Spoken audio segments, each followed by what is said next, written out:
एक बार फिर से आप सभी को मेरा नमस्कार। चलिए आज हम बात करते हैं शेड्यूल्स के बारे में। कौन सा शेड्यूल? घर के टाइम टेबल का शेड्यूल नहीं, किस समय क्या काम करना है। शेड्यूल हमारे इंडियन कॉन्स्टिट्यूशन का। जैसा कि हम लोग जानते हैं इस समय हमारे पास 12 शेड्यूल है इंडियन कॉन्स्टिट्यूशन में। हालांकि ओरिजिनली 8 शेड्यूल थे, अमेंडमेंट्स कर करके 12 शेड्यूल कर दिया गया है अभी टोटल। तो इन 12 शेड्यूल का आधा कर दीजिए, हो जाता है 6। और ये 6 जो है ये भाई 1 2 3 4 5 6 छठवें नंबर पे आता है और इसकी कुछ स्पेशल पावर है।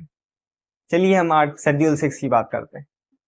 शेड्यूल 6 क्या कहता है? शेड्यूल 6 सबसे पहले बात कर लेते हैं डेफिनेशन क्या है। तो शेड्यूल 6 गवर्न करता है। शेड्यूल 6 कहता है कि भाई कोई भी ट्राइबल एरिया है, ट्राइबल एरिया से स्पेशली नॉर्थ ईस्ट के एरियाज पे ये एप्लीकेबल है इस समय शेड्यूल 6 की छत्र छाया में, यानी कि शेड्यूल 6 का अम्ब्रेला खुला है 4 स्टेट के ऊपर। और वो 4 स्टेट है आसम, मेघालय, त्रिपुरा और मिजोरम। इन सभी के ऊपर अपनी कृपा बरसा रहा है क्या? शेड्यूल 6। शेड्यूल 6 कहता है कि भाई आप सभी ट्राइबल पॉपुलेशन है तो आप अपने कस्टम्स को अपने हिसाब से गवर्न करेंगे, आप अपने राइट्स को, आप अपने रिलीजियस कस्टम्स को और लैंड राइट्स को, रेवेन्यू राइट्स को और बाकी छोटे मोटे डिस्प्यूट जो आप सभी के होते हैं वो आप लोग अपने तरीके से उसको रिजॉल्व करना जानते हैं, तो आप उसको अपने तरीके से रिजॉल्व करिए। उसमें इंटरफेरेंस नहीं होगा। उसमें अगर आप लोग अपना लॉ एक बार वहां से लेजिस्लेटिव राइट आपको इतनी मिली हुई है कि आप एक बार अपना लॉ पास करवा लेते हैं, मतलब आप एक बार उसको फ्रेम करके देते हैं तो गवर्नर के एसेंट के बाद वो लॉ बन जाता है आपके स्टेट में। तो ये एक तरीके से स्पेशल राइट प्रोवाइड करता है। और ये जो शेड्यूल ट्राइब पॉपुलेशन है, जिसको वनवासी बोलते हैं, जिसको हम बोलेंगे ट्राइबल पॉपुलेशन यानी कि आदिवासी पॉपुलेशन जहाँ पे है, क्योंकि वहां पे जो है उनके कुछ अलग से अपने कस्टम्स होते हैं। जहाँ पे आदिवासी ट्राइबल पॉपुलेशन है वहां पे ये एप्लीकेबल है। हालांकि ये भी 4 स्टेट्स में ही केवल एप्लीकेबल है शेड्यूल 6 का प्रोविजन जो है। अब ये शेड्यूल 6 के प्रोविजंस को आर्टिकल 244 क्लॉज 2 और 275 हमारे इंडियन कॉन्स्टिट्यूशन के ये और बल देता है। अब ये आर्टिकल 244 क्लॉज 2 क्या कहता है? ये भी कहता है कि सर 4 स्टेट ही हैं, आसाम, मेघालय, त्रिपुरा, मिजोरम, जिनके पास राइट है अपने कस्टम्स को पूरे तरीके से गवर्न करने का ट्राइबल पॉपुलेशंस के। किसके माध्यम से? ये इस ऑटोनॉमस डिस्ट्रिक्ट काउंसिल होते हैं और रीजनल काउंसिल होती हैं, उनके माध्यम से।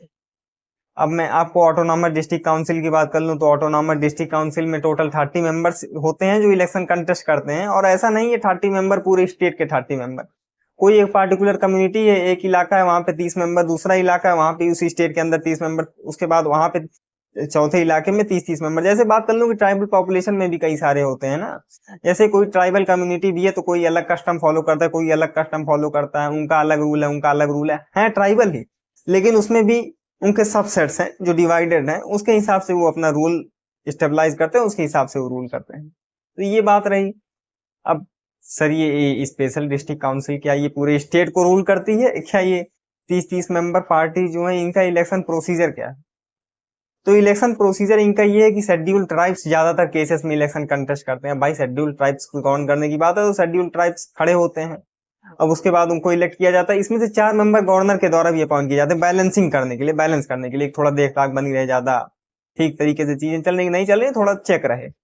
और बाकी 26 मेंबर पूरे उसी टाइप के होते हैं, सही तरीके से एकदम इलेक्शन कंटेस्ट किया जाता है। और अब मैंने बात की थी आर्टिकल 275 की भी, 275+1 की, तो 275 भी इनको रेवेन्यू कुछ देने की बात करता है कि इनको अपना शेयर अपने हिसाब से देना, अपना क्योंकि चीज मैनेज कर रहे हैं तो इनको कुछ रेवेन्यू शेयरिंग भी देनी पड़ेगी आपको, कि उससे हेल्प मिले इनको इनके चीजों को फ्लरिश करने में, और बाकी शांति से सही से एक स्थिरता से चीजें चल पाए उसके लिए इनको ताकत मिले, ये लोग और पुष्ट हों अपने तरीके से अपने कस्टम्स को मैनेज करने के लिए। तो ये एक बात रही। अब मैं बात करता हूं कि सर अब हमको ये पता लग गया कि ये पूरे तरीके से स्टेट को गवर्न नहीं करेंगे। स्टेट गवर्न होगा, स्टेट चीफ मिनिस्टर सीएम है। अब भाई आप ऑटोनॉमस डिस्ट्रिक्ट काउंसिल हैं अगर, तो ऑटोनॉमस डिस्ट्रिक्ट काउंसिल होने के नाते आपको अपने ट्राइबल पॉपुलेशन को पूरे तरीके से गवर्न करने की ताकत है। लेकिन अब ये बहुत सीरियस हीनियस क्राइम्स है, भारतीय न्याय संहिता का मैटर है या सिविल प्रोसीजर कोड का या भारतीय नागरिक सुरक्षा संहिता का मैटर है, तो उसमें तो आपको प्रोसीजर स्टेबलाइज बाई लॉ का पालन करना ही पड़ेगा। लेकिन अपने मैटर्स को आप देख सकते हैं, जैसे मैं यूनिफॉर्म सिविल कोड यूसीसी की बात करता हूँ।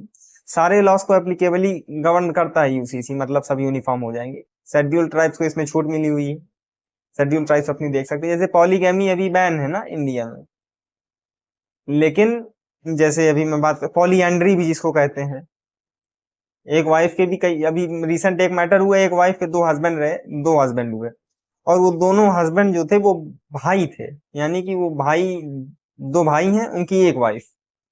अब ये ट्राइब शेड्यूल ट्राइब में बिलोंग करते हैं, इसीलिए ऐसा हुआ उनके साथ ना। उनके कुछ कस्टम्स हैं कि भाई उनकी जो हेरिडेटरी है वो लाइन से चलती रहे, जीन जीन लाइन से चलती रहे, अंदर की वेल्थ अंदर ही रहे। तो ये सारे कुछ उनके मैटर्स है, कुछ प्रोविजन है जिसके हिसाब से वो गवर्न करते हैं चीजों को।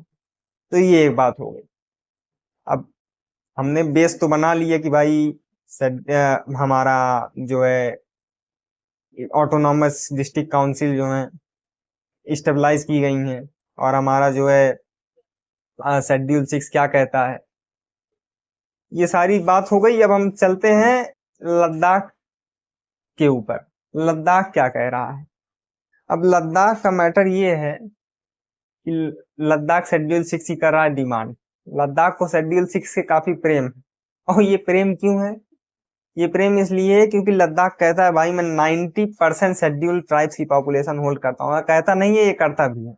90% शेड्यूल ट्राइब्स की पॉपुलेशन है लगभग लद्दाख की, 90% शेड्यूल ट्राइब्स है वहां पे। और मैं हम लोग जैसे बात कर लें, आर्टिकल 370 एब्रोगेट हो गया 2019 में, जम्मू एंड कश्मीर से 2019 में आर्टिकल 370 का एब्रोगेशन हो गया। अब लद्दाख एक अलग यूनियन टेरिटरी बन गई उसमें।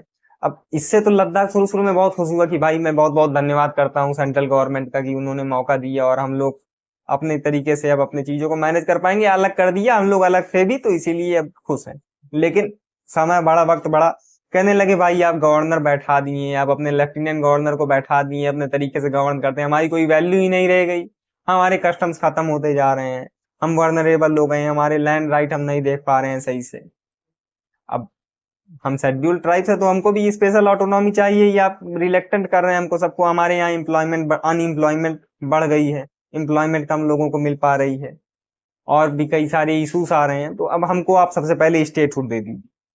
तो मैं बात करता हूँ दो जो है प्रमुख वहां पे ऑर्गेनाइजेशन है लद्दाख में, जिसको कहते हैं, एक लेह एपेक्स बॉडी है और एक कारगिल डेमोक्रेटिक अलायंस है।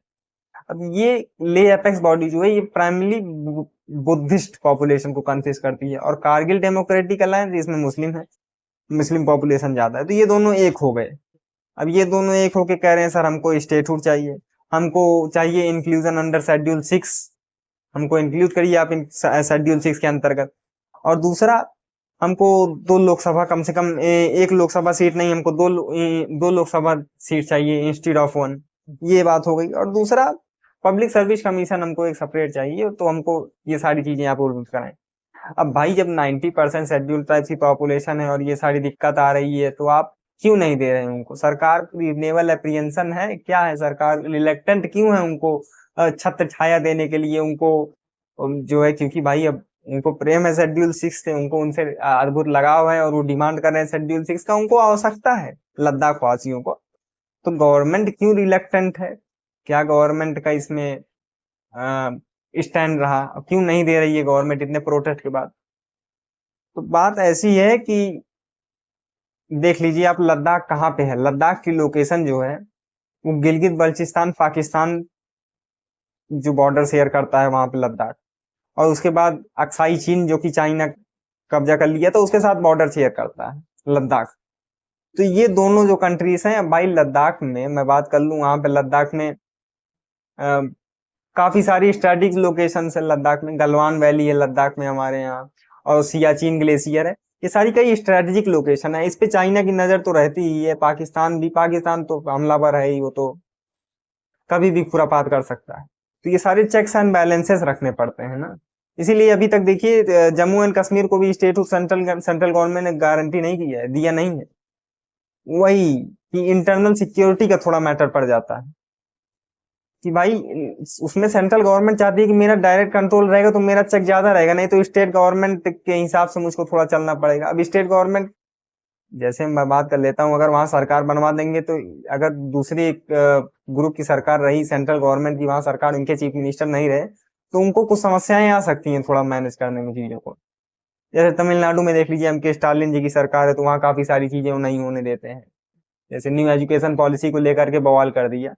तो ये सारी चीजें कुछ होती हैं, तो इसीलिए सेंट्रल गवर्नमेंट का स्टैंड ये है कि सर ये मेरे अगर कंट्रोल में चीज रहेगी, ये स्टेट, ये यूनियन टेरिटरी, इसको मैं बना के रखूंगा और गवर्नर के द्वारा कंट्रोल करूंगा मैं, तो ये मेरे लिए एक तरीके से ठीक रहेगा कि इंटरनल सिक्योरिटी हमारी सुरक्षित रहेगी, इंटरनल सिक्योरिटी का मैटर बना रहेगा और हम उसको डायरेक्ट उसको गवर्न कर पाएंगे, उसमें स्टैंड ले पाएंगे। तो ये एक तरीके से चेक एंड बैलेंसेस का सिस्टम रहेगा।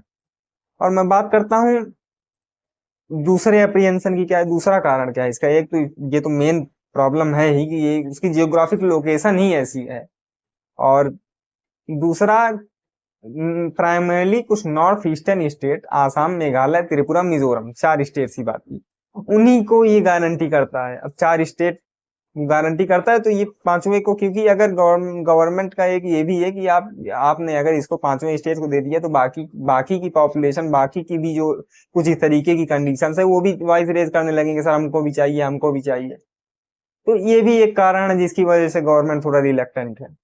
मणिपुर में वायलेंस हो रहा है, तो कुकी जूस वगैरह वो भी डिमांड करने लगेंगे कि भाई हम क्यों नहीं, हम क्यों पीछे हट रहे हैं, हमको भी भाई छत्र छाया चाहिए शेड्यूल 6 की। शेड्यूल 6 फिर, क्योंकि सब फैन ही है उसके सबको अपने हिसाब से ही गवर्न करना है चीजों को। तो ये एक बात रही है, कुछ स्टैंड रहा क्यों नहीं देना चाह रही है सरकार, और क्यों वो लोग डिमांड कर रहे हैं। अब किस वजह से हम लोग इसको दोबारा पढ़ रहे हैं, हालांकि ये बहुत इंपॉर्टेंट चीज है और इसको जानना बहुत आवश्यक है हमारी हिस्ट्री के लिए। हम इंडियंस हैं, तो हमको हर चीजों के बारे में जागरूक रहना आवश्यक है कि हमारे देश में क्यों, किसको क्या चीज फेस करना पड़ रहा है। अब मैं सर आगे बढ़ता हूं, तो मैं आपको ले चलता हूं अब अभी रिसेंटली 24 सितंबर 2025 के इंसिडेंट पे। हुआ क्या, देखिए हुआ ऐसा ना कि पीसफुल प्रोटेस्ट लद्दाख में काफी दिन से चलता हुआ आ रहा है। पीसफुल प्रोटेस्ट वहां पे चलता हुआ आ रहा है, यानी कि हंगर स्ट्राइक्स करते हैं। आप लोग जानते होंगे उनको, आप बिल्कुल जानते होंगे अगर इस प्रोटेस्ट से थोड़ा बहुत भी अलाइन रह रहे हैं, अपडेटेड रह रहे हैं, क्या मैटर है। सोनम वांगचुक जी, उनके ऊपर 3 इडियट्स मूवी जो बनी है, उनसे इन्फ्लुएंस है। तो उन्होंने जो है काफी दिन से स्टेटहुड का डिमांड किया है लद्दाख के लिए, कि लद्दाख को स्टेटहुड गारंटी चाहिए। काफी हंगर स्ट्राइक्स किए, काफी सारी चीजें उन्होंने की।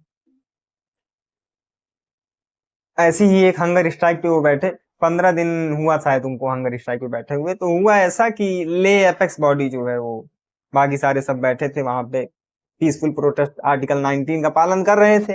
आर्टिकल 19 के हिसाब से ही ना पीसफुल प्रोटेस्ट कर सकते हैं आप लोग, बिना किसी रेज के। तो बढ़िया सा पीसफुल प्रोटेस्ट कर रहे हैं, उसमें से कुछ लोग पेशेंसलेस हो गए होंगे, भाई स्टेटहुड मुझको नहीं मिल रहा है, मुझको स्टेटहुड चाहिए। आर्टिकल 16 जिससे मुझको बहुत प्रेम है, मतलब schedule, sorry sorry, schedule 6, schedule 6 जिससे मुझको बहुत प्रेम है, शेड्यूल 6 मुझको नहीं मिल पा रहा है।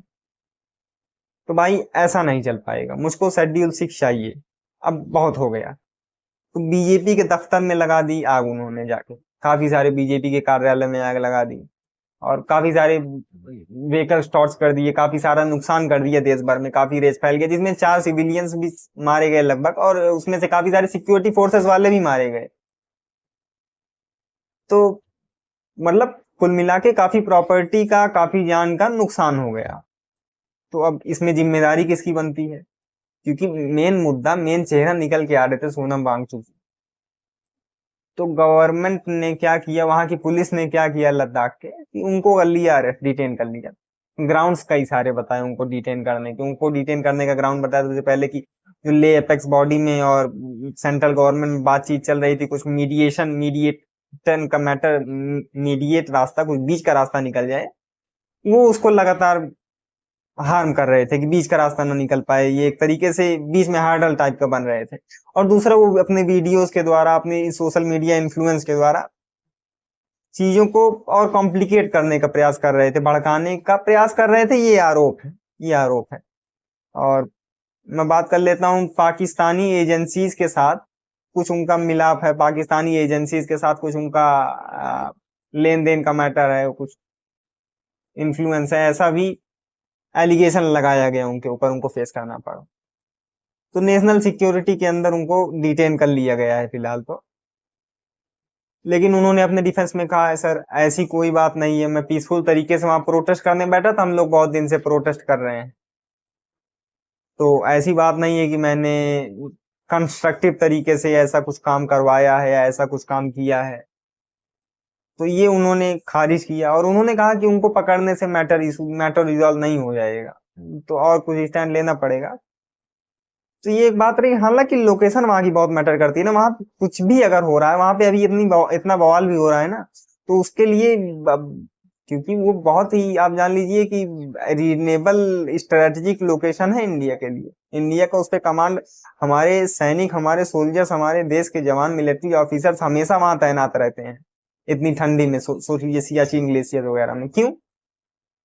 क्योंकि अगर एक भी मिनट या एक भी क्षण के लिए हमने अगर वहां से कभी नजर खो दी और उसी क्षण दूसरी तरफ से मान लीजिए कोई भी खुरापात कर देता है, कोई भी एक तरीके से, उसी मौके की तलाश में है ना लोग। क्योंकि आप जान रहे हैं जैसे चाइना भी है, कई सारे हमारे जो इधर के नॉर्थ ईस्टर्न स्टेट्स वगैरह हैं उनमें दावा भी करता है वो कि भाई ये मेरा है, ये इसमें अरुणाचल प्रदेश के बारे में जैसे उन्होंने कहा था कि भाई मेरा था ये पहले। तो उनका कुछ प्रिंसिपल भी है कि इतने इतने स्टेट्स जो हैं ये मेरे हैं। तो ये सारी चीजें चलती रहती हैं। वो तो सोचता है भाई मैं क्या क्या ना ले लूं। हर जगह हम सबमरीन भेज देते हैं। इंडियन ओशियन में भी देखिए वो अपना इन्फ्लुएंस बढ़ाने के लिए काम करते हैं। कई सारे चीजों पर दावा कर देते हैं ये मेरा है, ये मेरा है। पाकिस्तान को तो जानते ही हैं आप लोग, वो भी मौका ढूंढता रहता है कहाँ टेररिस्ट एक्टिविटी करवा दे अपने टेररिस्ट के द्वारा, जो कि पाले जा रहे हैं उनके उनके द्वारा। तो ये सारी कुछ बातें हैं जिसकी वजह से वहां पे कुछ भी होता है तो पूरी इंडिया को इफेक्ट हो सकता है वहां से। तो ये एक बात रही। और उनकी सोनम वांगचुक जी की एक ऑर्गेनाइजेशन है, एनजीओ है, उसकी फंडिंग भी, फॉरेन फंडिंग भी बंद कर दी गई है, यही नेशनल सिक्योरिटी को देखने के लिए वगैरह। तो यही सारे कुछ मैटर थे। अभी तो डिटेल में अब देखिए आगे क्या चीजें समझ में आती हैं। अब हम तो यही उम्मीद कर सकते हैं कि वहां से मैटर जल्द से जल्द सही से आए, मतलब सब में आए, जल्दी जल्दी सेंट्रल गवर्नमेंट और वहाँ की जो एपेक्स बॉडीज हैं उनके बीच में बातचीत हो, उनके बीच में समझौते निकले और चीजें शांतिपूर्ण ढंग से रिजॉल्व हो पाए। क्योंकि भाई देश तो हमारा ही है, स्टैंड तो हमको ही लेना पड़ेगा। तो यही सारी कुछ चीजें थी। आप लोग क्या सोचते हैं, क्या लद्दाख को 6 शेड्यूल देना चाहिए या स्टेटहुड ग्रांट करना चाहिए, या वहाँ की लोकेशन के कारण गवर्नमेंट को ही अपना कंट्रोल वहां रखना चाहिए? अपने सजेशंस भी जरूर दें। और आगे इसी तरीके के वीडियो से, इसी तरीके के इवेंट से अब देखते हैं इसके आगे भी क्या होने वाला है। क्योंकि भाई अभी लंबा प्रोसेस चलने वाला है इसका। जानकारी से जुड़े रहने के लिए चैनल को भी सब्सक्राइब कर लें। बहुत बहुत धन्यवाद।